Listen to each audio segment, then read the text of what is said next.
खाना खा ले, क्या सोच रहा है? अरे कुछ सोच रहा हूँ, अभी अभी अभी नहीं, अभी जाओ, बाद में खाऊंगा।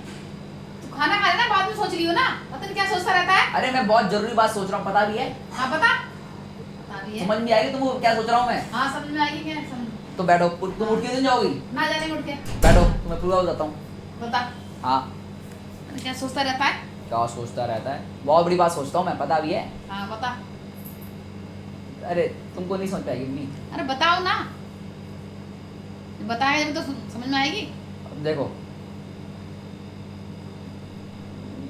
यूँ समझ लो, मुझे आजकल ये लग रहा है कि देखो कि एक तो मैं हूँ और एक मेरे अंदर बैठा एक और मैं है, समझ रही हो? एक तो मैं हूँ और एक मेरे अंदर बैठा एक और मैं है। तो फिर मैं इन दोनों मैं में से मैं हूँ कौन? हमें पहले ये तय करना पड़ेगा ना कि मैं कौन है। तो ये बहुत जादुई सवाल है, ये छोटा मोटा सवाल नहीं है। और इस सवाल के बहुत सारे जवाब हैं। या यूँ समझ लो कि कोई जवाब ही नहीं है, या फिर यूँ भी समझ सकते हैं कि इसके बहुत अलग अलग जवाब है, मतलब सबके अलग अलग जवाब हैं। सबको लगता है, किसको लगता है कि मैं मेरा नाम हूँ, मैं मेरा शरीर हूँ, मैं मेरा पैसा हूँ, मैं मेरा बंगला हूँ, मैं मेरी गाड़ी हूँ, है ना? सब लोग ऐसे अपने आप को जोड़ लेते हैं किसी चीज़ से, लेकिन असल में तो कहानी कुछ और है। और मुझे लगता है कि इस सवाल की खोज ही ज़िंदगी है, और ज़िंदगी का मकसद इस सवाल की खोज है। समझ रही हो? और ऐसा ज़रूरी भी नहीं है कि आपको खोज करनी है, लेकिन अगर आप कलाकार हैं तो आपको सोचना ही पड़ेगा। मतलब, और मैंने इस पर जब बहुत सोचा तो पता है मैंने क्या सोचा? मैंने क्या जाना? बताओ। मैंने ये समझा कि सबसे पहले तो जिस खुदा को तुम, मैं और हम सब ढूंढ रहे हैं ना, वो खुदा मैं ही हूँ। अरे मैं खुदा हूँ, मतलब मैं खुदा नहीं हूँ, मतलब वो खुदा मेरे अंदर ही है। मैं एक बच्चे की तरह हूँ, मैं क्यूरियोसिटी हूँ, मैं हर चीज़ जानना चाहता हूँ। समझ रही हो?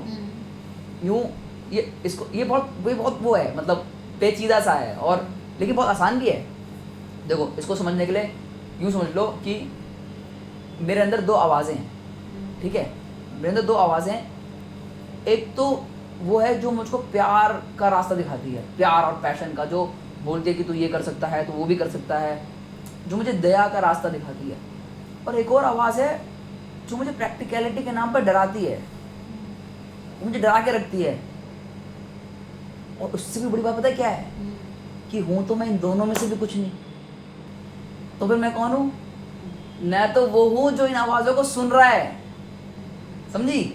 मैं बस इन आवाज़ों को सुन रहा हूँ, मतलब दो लोग बोल रहे हैं, मैं सुन रहा हूँ, और मेरे ऊपर है कि मैं इस पल में खुद को इनमें से कौन सी आवाज़ के साथ जोड़ता हूँ। देखो, अगर मैं प्यार का रास्ता चुनता हूँ तो मैं प्यार वाला आदमी हो जाऊँगा, ठीक है? और अगर मैं डर कर, घबरा कर, जलन, मक्कारी, लालच, इनसिक्योरिटी, इन सब का रास्ता चुनता हूँ तो फिर वही मेरी असलियत हो जाएगी, समझी?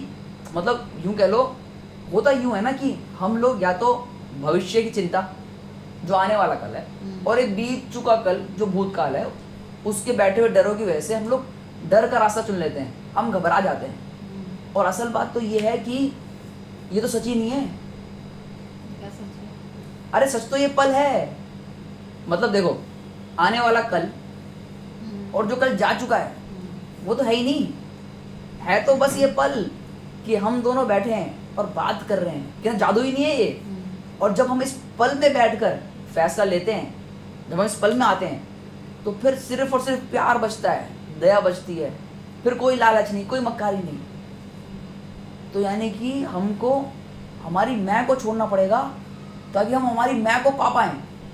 मतलब इस मैं के अहंकार को छोड़ना पड़ेगा, तब मैं अपने मैं को समझ पाऊंगा, समझी? और कबीर ने भी ये बोला है। कबीर कौन? अरे कबीर, कबीर कैसे समझाऊं? कबीर यूं कह लो, एक पीर थे। पीर होते हैं ना, सूफी पीर थे। तो कबीर ने ये बोला था कि जब मैं था तो हरि नहीं। और हरि कौन है? अरे हरि मतलब हरि यहाँ पे कोई भगवान नहीं है, कोई पल वो भी नहीं है, कोई मतलब ये अल्लाह राम कोई नहीं, भगवान कोई नहीं। जब मैं था तो हरि नहीं, और जब हरि है तो मैं नहीं।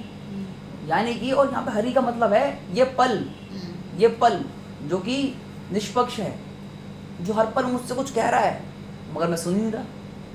अब जो कह रहा है वो भी मैं हूँ, जो सुन नहीं रहा वो भी मैं हूँ। तो मतलब जब तक मैं अपनी मैं में रहूंगा, अपने मैं के अहंकार में रहूंगा, तो मैं सुन नहीं पाऊंगा। समझी? और रूमी ने भी यही कहा है। रूमी कौन है? अरे रूमी वो कबीर के जैसे एक भाई बंधु थे उनके, तो वो भी ऐसे थे, पीर थे, ठीक है। तो कब वो रूमी कह रहा था ना मैं, तो रूमी ने भी यही कहा है कि अपनी सारी चालाकी बेच दो, सारी चालाकी बेच दो और हैरानी खरीद लो। क्यों? चालाकी सिर्फ और सिर्फ जजमेंट है। जजमेंट मतलब राय है, किसी के बारे में राय बनाना कि ये काला है, ये गोरा है, ये अमीर है, ये गरीब है। और हैरानी एक खोज है, पूरी खोज। ये काला है तो काला क्यों है, ये गोरा है तो गोरा क्यों है, और ये बेचारा परेशान क्यों है, ये पूरी खोज है। तो मेरा मन करता है कि मैं अपनी सारी चालाकी बेच दूं और इस पल में जो कि हैरानियों से भरा हुआ है खुद को छोड़ दूं, और तभी मैं खुद को पा पाऊंगा। मैं खुद को छोड़ दूंगा तो मैं खुद को पा पाऊंगा। मुझे खुद से रिहा होना है, तब मैं अपने असली मैं को पहचान सकता हूँ। समझी? तो क्या समझे कि एक तो मैं हूँ और एक मेरे अंदर बैठा मैं है। तो जब मैं को छोड़ूंगा तब मैं को पा पाऊंगा।